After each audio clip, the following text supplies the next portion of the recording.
programa Diálogo Cósmico, Namastê pessoal da TV Cidade, canal 21, lá em São Tomé das Letras, ou quem me assiste em reprises da YouTube, Namastê a todos. Eu estou aqui para dar continuidade àquela minha autobiografia ufológica, né, onde eu conto toda a minha história, que está no livro, Conversando com os Reptilianos, mas que, como o livro não deu muito certo, né, eu nunca consegui achar editora, nada, poucas pessoas leram, né, embora eu tenha dado o PDF gratuito para vários, e exista uma edição auto-realizada, e existe na Gbooks, para demanda, mas pouca gente compra. Então eu estou contando a minha história, para vocês saberem como é que foi. E agora eu vou chegar na parte, vamos dizer, quente da história, né? Até então são as vigílias, tal, as experiências visuais e tudo mais. Mas existe uma página que chama-se Primeira Abdução Confirmada, né? Aliás, primeira abdução, né? Que foi assim, ela aconteceu em 2006, quando eu estava lá em São Pedro. Eu ficava numa casa que era numa área semi-rural, eu chamaria assim, eram casas, era um bairro, mas era assim, uns casas assim, um condomínio de casas assim, bem espaçado, assim, né, e eu ficava naquela casa, que era de onde eu voltava das vigílias e continuava as vigílias ali, depois por mais, tipo, 2, 3 horas olhando para o céu, praticamente até amanhecer. Toda vez era a mesma história. Eu voltava da vigília, a Roseli cansava um pouco cedo, ela cansava tipo meia-noite, 1h, e aí eu ficava, quando eu não tinha com quem ficar, eu ficava sozinho continuando na casa, que era meio rural, e via muita coisa. Mas num dia que não aconteceu absolutamente nada, nem na casa, nem na fazenda, nem naquela área rural que eu ficava, o tal famoso capim fino, eu ficava muito frustrado, fui pra cama deitar, e eu fiquei no quarto de uma parente minha que estava nos Estados Unidos, e ele disse, você pode usar o quarto dela. O quarto dela era um quarto todo de menina, assim, tinha assim, um monte de coisinha cor-de-rosa, de bichinho e tal, né, e ficava embaixo, de frente pra churrasqueira, isolado da casa, né? Ficava para fora da casa. E assim, e era um negócio engraçado, essas coisas de improvisado do Brasil, né? Você entrava pelo banheiro, entendeu? Assim, o banheiro, tinha a porta do banheiro, depois tinha a porta que dava pro quarto, né? Quer dizer, você para entrar no quarto, você entrava pelo banheiro, era um negócio muito louco. Eu nunca vi isso em casa nenhuma. Mas na casa delas tinha, né? Aí eu deitei, fui dormir e comecei a ter sonhos estranhos. Eu sonhei que tinha um velhinho que estava sendo abduzido nos Estados Unidos, era uma casa americana, tipicamente americana, vinha um raio de luz e o velhinho começava a gritar, e aí ele começava a subir. No que ele subia eu sentia a levitação. Eu nunca senti levitação, eu nunca senti estar suspenso no ar com leveza, né? Principalmente porque eu sou uma pessoa pesada, sou gordo, então eu me sentia muito leve, como se estivesse flutuando, a ausência de peso. E eu falei, nossa, que sonho delicioso, o que é isso, né? Depois eu sonhei uma outra coisa, eu sonhei que tinha uma cena em que tinha um casamento no México, e os UFOs davam uma rasante, assim, em cima da festa, e as pessoas saíam correndo, e eu dava risada no sonho. Mas quando eu acordei de manhã, eu comecei a gritar. Foi um ato reflexo, assim, eu acordei assim, e gritando e dando porrada no nada. E não tinha ninguém no quarto, já era de manhã, era umas 8 horas da manhã, e eu tava gritando e cheguei a dar porrada no ar, assim, a ponto de cair da cama. Eu achei tudo aquilo muito estranho, a combinação do sonho, da levitação, da sensação de lutar com o vento, né? Lutar, um ato retardado de reação, né?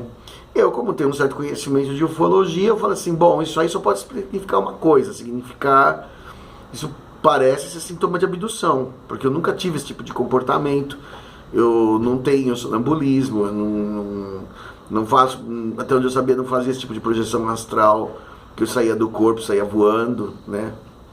E aí não deu outra. Aí eu fiz uma hipnose com o seu Dario, na época, né? E na hora que a gente estava na hipnose, eu comecei a gritar muito. Eu lembro disso, que ele deixou eu lembrar, ele deu o comando para eu lembrar. Porque o hipnotizador pode dar o comando para você lembrar. E aí eu lembrei que eu gritava muito, eu falei, não, não.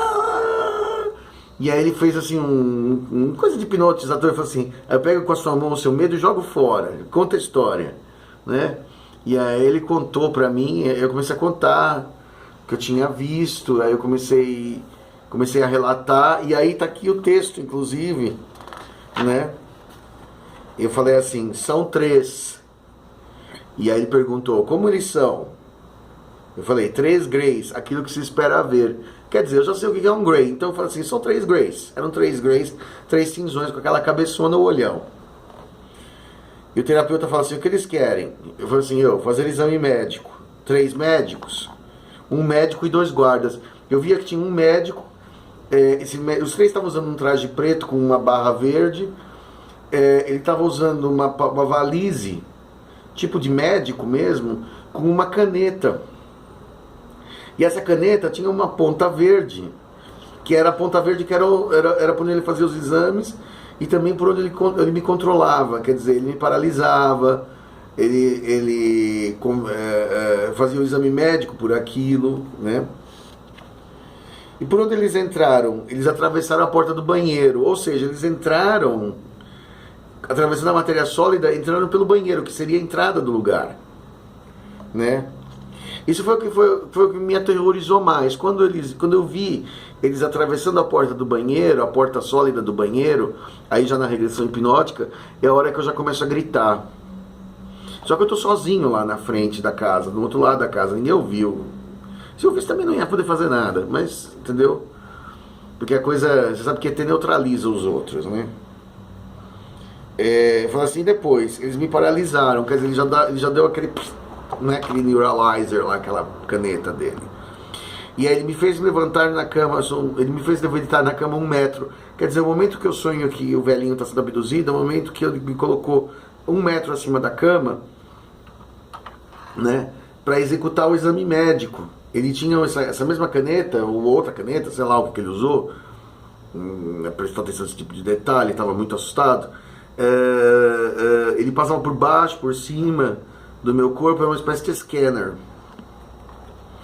Ele fez um exame passando bastão por todo o meu corpo, por cima e por baixo, já que eu estava levitando. Foi o que eu falei em hipnose, né?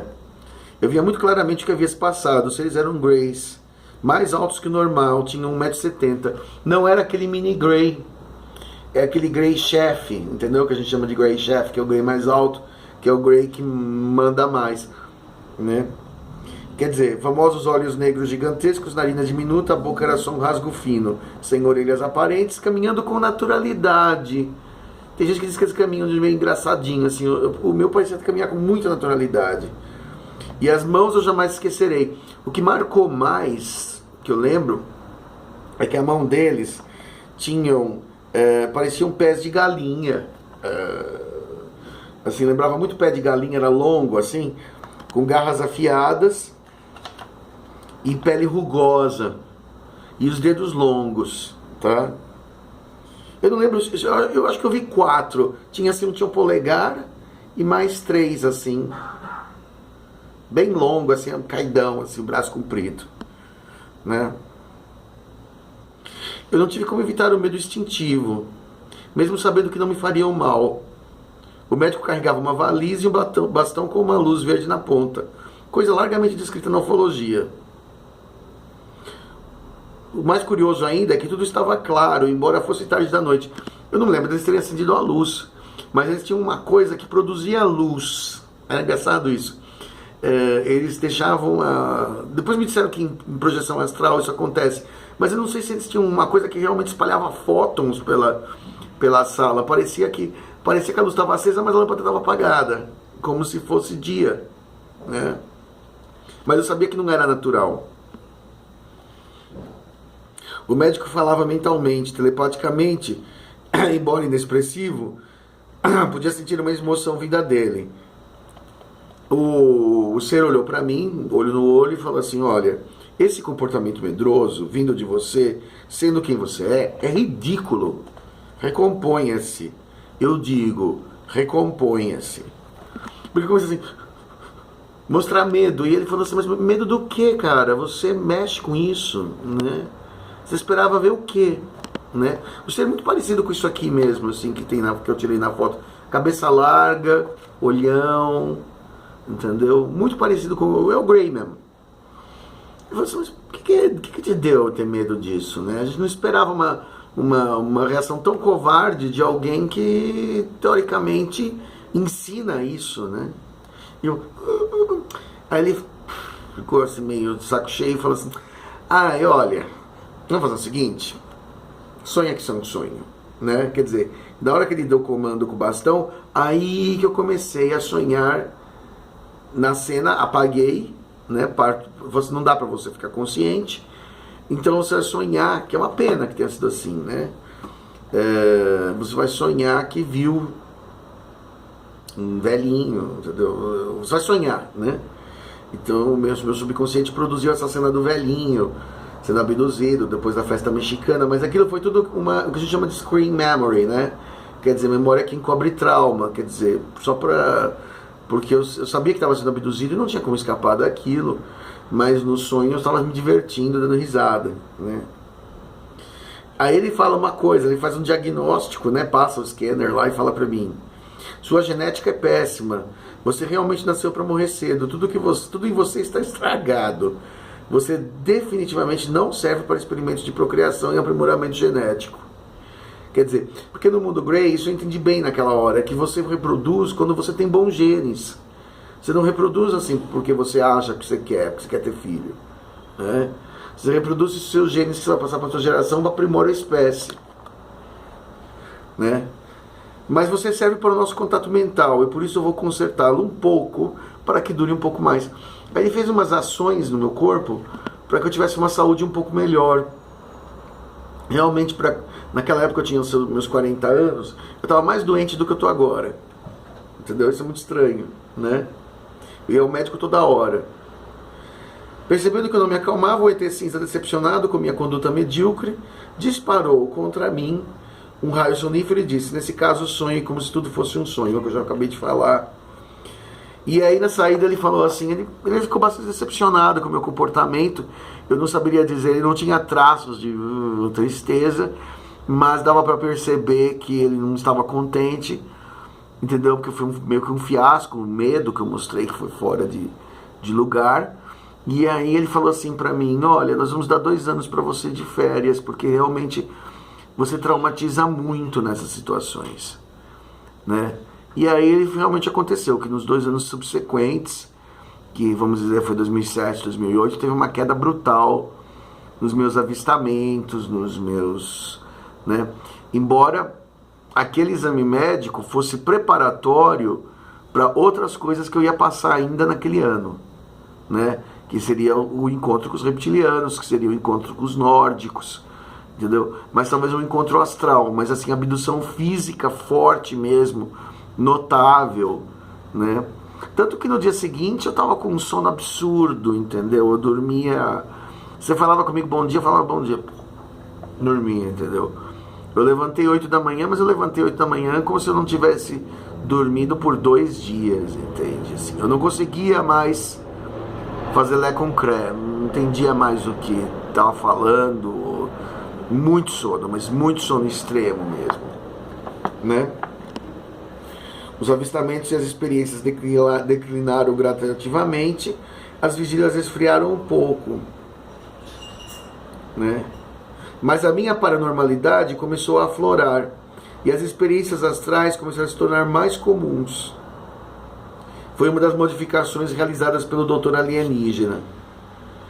Não há medo na projeção astral, não há medo, como não há medo da abdução física. Quer dizer, a partir daí eles começaram a me visitar mais no corpo astral, para isso aumentar a paranormalidade, porque quando você está no corpo astral você realmente não tem medo. Se a gente vê as pessoas que tiveram encontros astrais com ET, elas não relatam esse medo. Esse medo acontece quando você tem um encontro físico, porque é o corpo que tem instinto de autopreservação. O espírito não precisa se autopreservar, ninguém mata espírito, né? Então quando você está em perispírito, em corpo astral, não há aquela sensação de medo, né? Depois então a minha paranormalidade começou a aumentar, eu comecei a ver muito mais coisas, comecei a sentir muito mais coisas, né? Até tem uma história engraçada, só para finalizar aqui, uns anos depois eu fiz uma operação de varizes, né?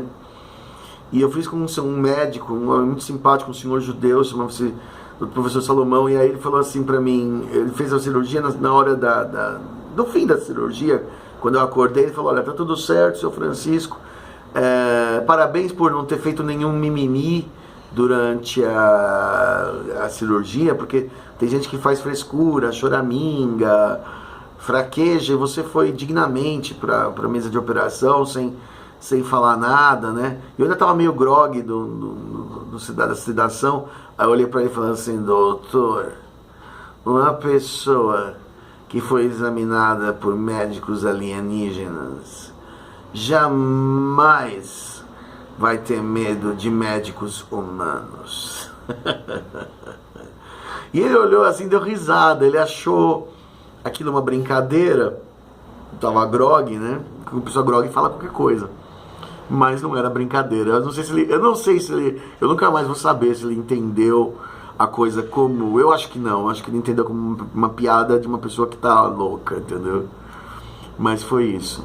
Mas é isso, a primeira abdução foi com Gray e foi uma coisa puramente técnica, um exame médico, tá? Eu não me lembro de ter entrado em nave, eu tenho a impressão que foi no quarto, entendeu? Eu tenho a impressão que foi inteirinha no quarto. Não me recordo de ter ido em sala de cirurgia, nave, não houve coleta. Não houve coleta de esperma porque ele mesmo falou que meus genes eram ruins, entendeu? Foi bastante simples, mas abdução é abdução, né? Eu tenho muitas saudades daquela época que as coisas eram mais intensas. Depois que eu parei de uns certos anos pra cá, tenho ainda visões, avistamentos e tal, mas assim, é uma coisa mais distante, entendeu? Naquela época parece que eles estavam me preparando mesmo para aquilo que eu viria a fazer mais tarde. Ok? Chico Penteado, programa Diálogo Cósmico e Namastê.